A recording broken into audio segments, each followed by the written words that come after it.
show the layout of the Philadelphia airport, there is a map of it found in the back of the American White magazine. On behalf of your entire flight crew, welcome to Philly.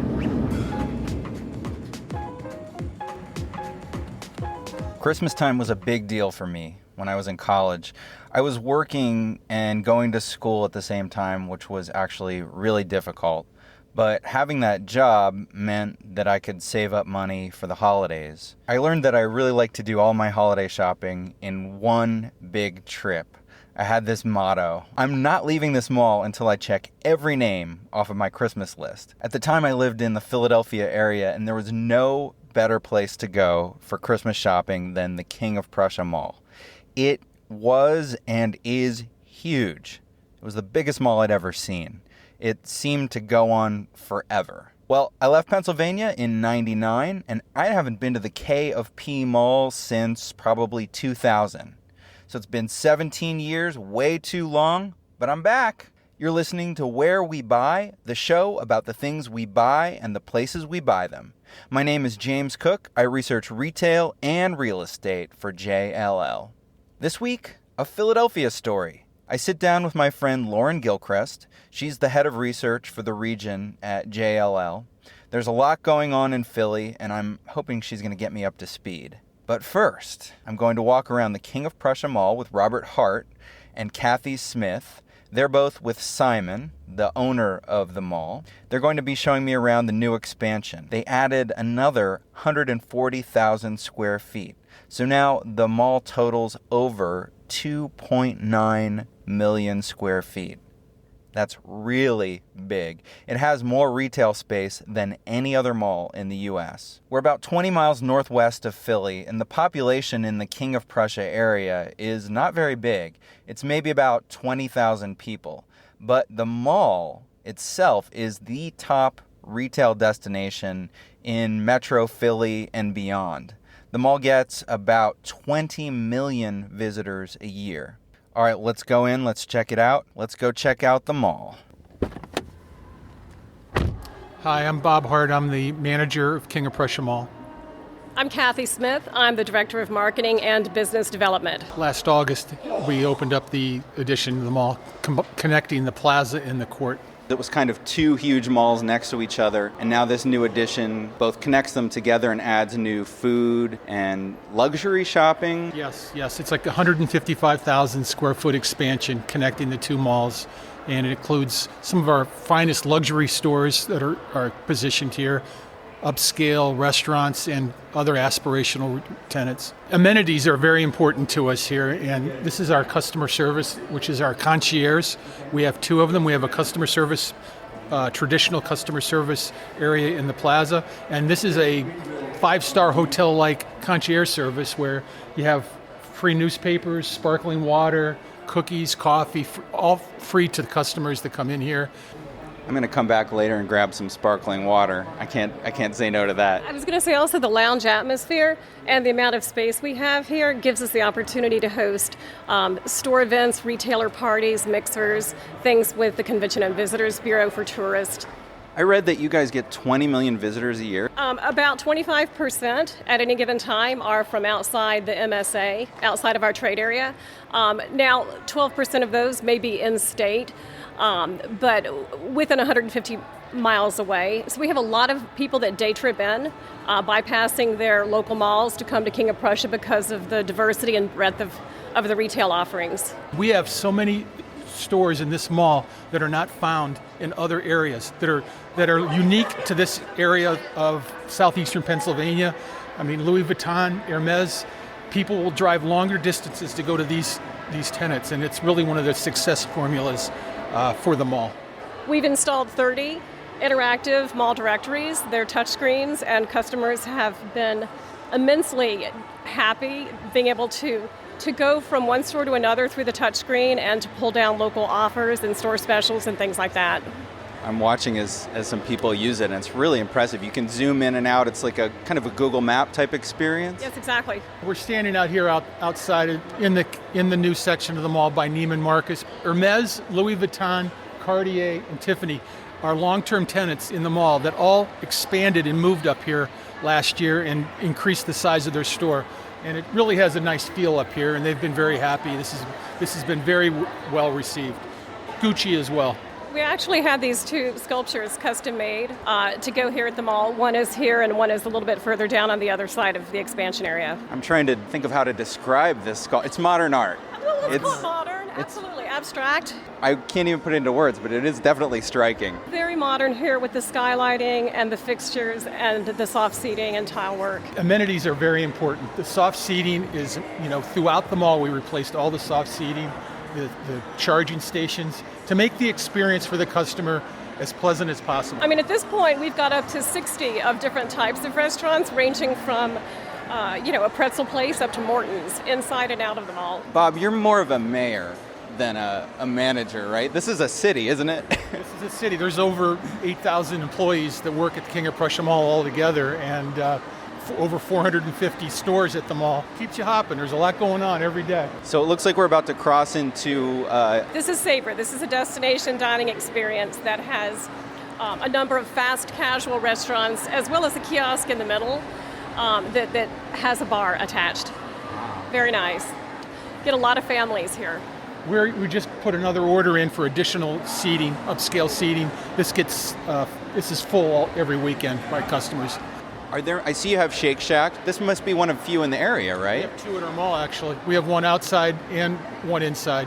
Wow. And they're both doing very well. So much of this destination dining experience is made up of lounge and soft seating, sofas and chairs. It's not the traditional food court furniture. There's also the water sculpture feature, which you can see has a bar for seating surrounding it, and a place where people can plug in their devices.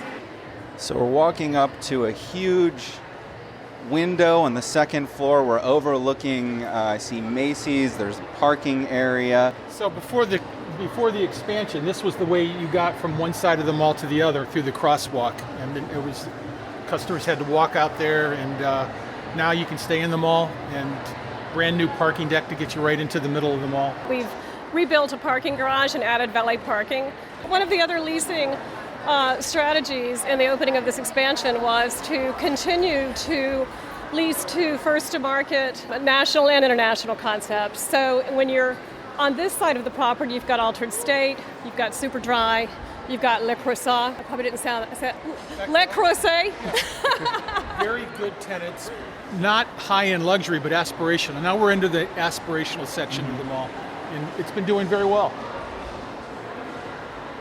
Now we're at the intersection of the expansion area with Macy's at this point. Now 3 of our department stores added new entrances, so that they had an entrance onto the expansion: Neiman Marcus, Bloomingdale's, and Macy's. I'm a fan of Primark, and I should explain that's a super fast fashion, super discount, big store, very popular in the UK. One of the first stores in the U.S. Second store in the U.S. First mall store. They did open their downtown Boston store a few weeks ahead of us. A welcome addition to King of Prussia Mall. They've done a really good job. It's well shopped. When they first opened, they were the second Primark in the United States. A lot of U.S. customers didn't know who Primark was, even though they're huge in Europe, 300 stores. But people started shopping. The buzz is out. They're doing very well, and it's low cost, high turnover, but a very fashionable store. They're wonderful operators, and they put a lot of focus and attention into the family customer. You'll notice they've got very wide aisles. They can accommodate super wide strollers and so forth. They have people that work all night just to keep the racks clean and organized, so you don't see a lot of stuff falling off. It's a beautiful store, very visually stimulating, and high tech. Yeah, They really brought the tech to us. A lot of videos and sound and noise, Yes. and it's meant to appeal to the young generation, right? Exactly. One of the difficulties of this expansion is the level of the elevation of the plaza and the elevation of the court were 2 different levels. So, the connector ends up on the court on the 3rd level, and we've created escalators to go down, and that's where we're standing right now. It makes it very easy now to get from one side to the other. And it really opens up the area too. I mean, this is a very beautiful area with this landing at the end of the expansion, and then 2 sets of escalators separated by this large format digital board. We have a luxury, and part of the concierge is we've hired a luxury ambassador that deals directly with the higher end stores and is like a personal assistant to them. So if the customer wants something taken out to their vehicle, if they want hotel reservations, dinner reservations, that person's there with a business card. And it's a great relationship with all of our 50 luxury stores that we have in the mall, and working primarily with them right now. So again, another added customer service that we're trying to set us apart from other shopping centers in the country. That's excellent. You guys are doing a great job. I want to thank you so much for your time. Thank you. Thanks very much. We appreciate the opportunity.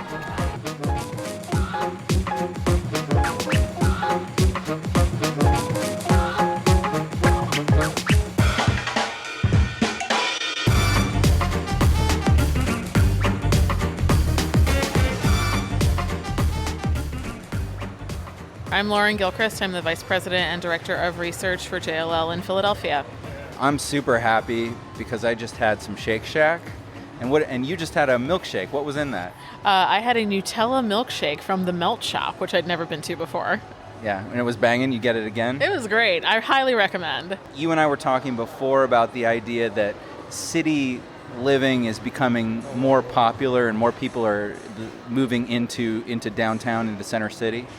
Yeah, that's correct. It's really evident when you're in your car driving from the city of Philadelphia out to the suburbs in the morning.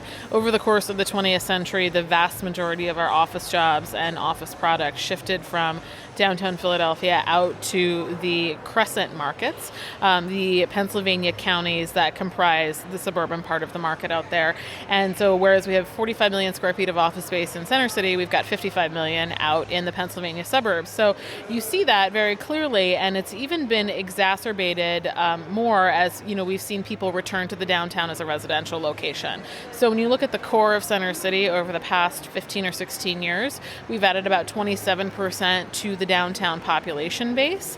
And when you compare that to residential downtowns around the country, so true central business districts that are office, multifamily, retail, hotel, etc., Philadelphia is the second largest downtown in the United States, only second to Midtown Manhattan. And so with that influx of people, we've seen a lot of change within the market. We've seen a lot of millennials in particular move to Philadelphia. We have the third fastest growing millennial population of any city in the country, and that has brought along with it a lot of changes to the retail environment in particular. We've seen quite a bit of fast fashion in the downtown. So we have two H&Ms, we have a Zara, and quite frankly, there's been a little bit of an outflux of some of those ultra high-end retailers, so the Burberrys of the world, etc. And a lot of the retail on the non-apparel side has focused on what I'll call experiential retail. So something that you can go in and do in a retail establishment. So we've seen an explosion of restaurants, and particularly restaurants in the fast casual segment. So think about, for example, like Shake Shack, or think about, in our case, locally grown Honey Grow, or a Sweet Green is extraordinarily popular. And then in addition to the restaurants, we've also seen a lot of fitness concepts open up recently. So we have everything from homegrown fitness concepts to things like Orange Theory downtown, as well as Bar 3. Solid Core is opening up its second location, and really these retailers are capitalizing on millennials' spend on experiential opportunities. Preet is redeveloping the gallery as the Fashion Outlets at Philadelphia in partnership with Macerich. And what they are doing is focusing on taking a suburban style mall and turning it inside out. So effectively creating a mall that speaks to the street and that has a pedestrian experience as opposed to sort of a blank facade, a lifeless facade. And so they have done significant leasing for the fashion outlets, but are also focused on other experience concepts. So I would not be surprised if we saw things like a movie theater there, or if we saw high-end bowling there, or something of that nature, simply because it's really one of the few envelopes that you can fit that into in Center City. It's a real fortress, but it's in an urban location, and it should be a part of the city, and it never felt like a part of the city. It felt like you said, like a suburban mall. It just happened to be an urban location. So I'm going to be excited to see that when it gets finished.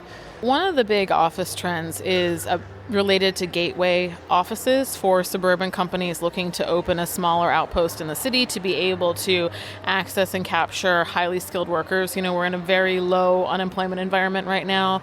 Unemployment for people with a bachelor's degree or more is about 2.5% compared to the national average of about 4.8, 4.9%. And so employers are having to think about how to attract highly educated workers. And given that millennials are such a big part of the workforce right now, millennials are also a target market. So real estate location, in addition to amenities, is increasingly important. And, when we look at the tech company landscape and the tech companies that are in Philadelphia specifically, the true kind of innovative startup companies are more often found in Center City because that's where their founders are. And interestingly, the tech companies want to be in the most live, work, play environment possible. So they are choosing to locate, if they're small enough, in environments that have strong retail. So if you have a chance to walk along the 13th Street corridor in Philadelphia, you'll see very quickly that some of the best restaurants and best retail on a smaller scale are located along that corridor. And also there's an incredible cluster of technology companies on North 3rd Street, which they actually renamed Nerd Street a couple of years ago in honor of those companies. And so when you walk up and down that street as well, you begin to see the concentration of bars and restaurants and retail. So definitely growing, and the smaller companies are definitely closest to some of the coolest retail. So I came in this morning from the airport, and I stopped at what we call a lifestyle center. I stopped at the Wegmans. Oh my gosh, I don't even know where to begin. It's one part of it's like a really nice big grocery store, and then part of it is all these prepared foods, a big beer and wine area. They have a bar, and I feel like you could go there for lunch every day for a couple of weeks and never get the same thing twice. Yeah, King of Prussia Town Center is a much anticipated project that is part of a larger development here in the King of Prussia submarket that is meant to really diversify the area. So King of Prussia has historically been King of Prussia Mall, but also a bunch of office buildings in a very suburban kind of corporate campus environment. And King of Prussia Town Center, in addition to bringing significant volumes of retail that span everything from larger box concepts like REI and Ulta to true neighborhood feeling style local retail and restaurants, is meant to also diversify the usage of King of Prussia. So along with the retail development, there are about 1,000 residential units at that same project as well that are in many cases actually quite close to the retail. You can walk 2 minutes outside your door from your apartment and be at what feels like a hip restaurant, almost like you're in a city. And so, when I talk to developers and investors a lot, people will say to me, well, Lauren, are the suburbs dead? And I say, the suburbs aren't dead, they're just changing, and there are going to be winners and losers. And the ones that are being successful and will continue to be successful are the ones that are diversifying their use. And King of Prussia Town Center is one example of how to do that within the envelope of a single project. Yeah, it's a new development, but it's got a great urban feel, an urban street feel. I could see just walking around there and hanging out at night and just people watching.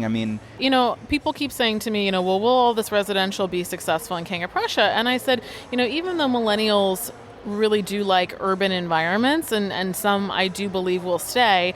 A big compelling reason to move to the suburbs right now in Philadelphia is if your job is in the suburbs. And as we talked about, the reverse commute, I came in from Center City in the middle of the day and it was maybe a 40-minute drive, but if I was coming in at rush hour, it'd be about an hour and a half. And I think for people that are interested in living close to their jobs, as we've seen millennials not wanting to commute, if your job is in King of Prussia, living at King of Prussia Town Center is a really reasonable option.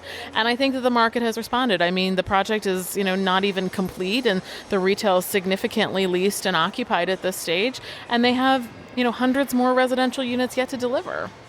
What's your take on the future of Philadelphia? I think that Philadelphia is really lucky in the sense that we tend to lag behind the other major metros in the country when it comes to the real estate cycle, simply because we're not a gateway market. We're a true secondary market, which some people get upset about, but I think is a good thing.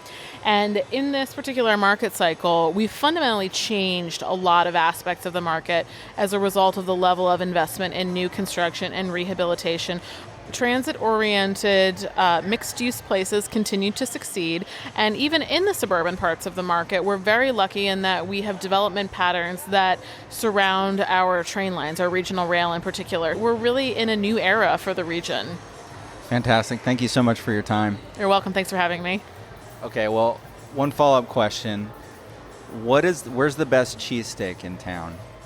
I don't eat cheesesteaks. I'm from Pittsburgh.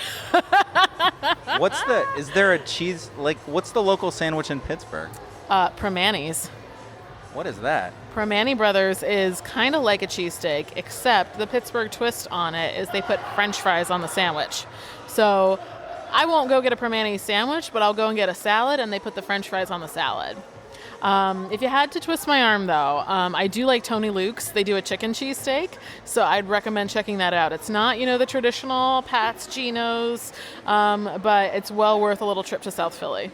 All right, that was great, but I've got to go. I'm speaking at the Commercial Landscape Symposium in Chester County. It's so weird. 19 years ago, I graduated from Westchester University, which is in Chester County. I haven't been there in at least 15 years. Now I'm speaking at an event there. It's been a long, strange trip from there to here, to say the least. If you want to see more retail research, go to jllretail.com and click on Retail Intelligence. You can subscribe to Where We Buy on iTunes. Got a retail question? Tweet at me on Twitter at James D. Cook. Our theme music is Little Lily Swing by Tri Tachyon under Creative Commons 4.0 license.